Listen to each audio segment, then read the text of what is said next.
This is Matt Godleski with Stewardship Financial Advisors Investment Committee, bringing you this week's snapshot edition of The Pulse. Here's what we're watching this week.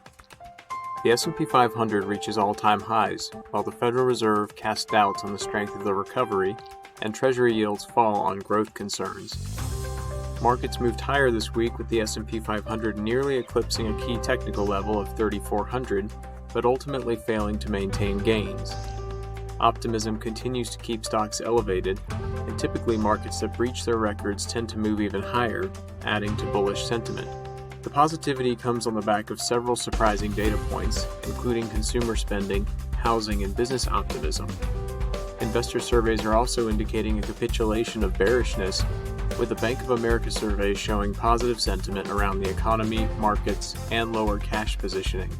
July housing starts were the highest since 2016, with consumers flocking to take advantage of low rates as some flee out of cities due to COVID.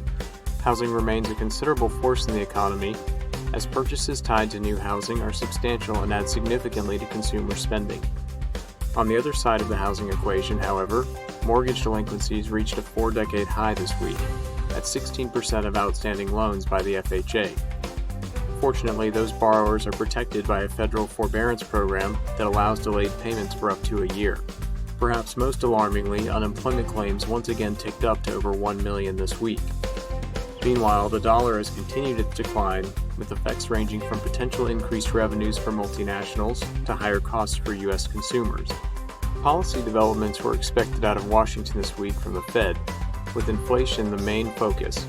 Investors were caught off guard by the downtrodden guidance, as the Fed reiterated that COVID would continue to weigh heavily on growth and employment and potentially pose risks to the financial system.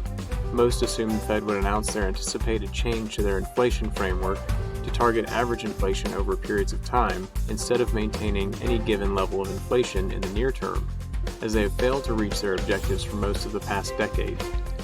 This would be a significant change to forward guidance and would allow for the Fed to run inflation higher over longer periods to offset other times of low inflation. This inflation averaging strategy would be a marked departure from the past and could disrupt fixed income markets in particular. As a part of this effort, many are also expecting the Fed to explicitly adopt yield curve control, where the Fed's bond purchases are targeted to create a specific yield curve that aligns market expectations with the Fed's goals. This strategy has been used in the past, though not since World War II in the U.S.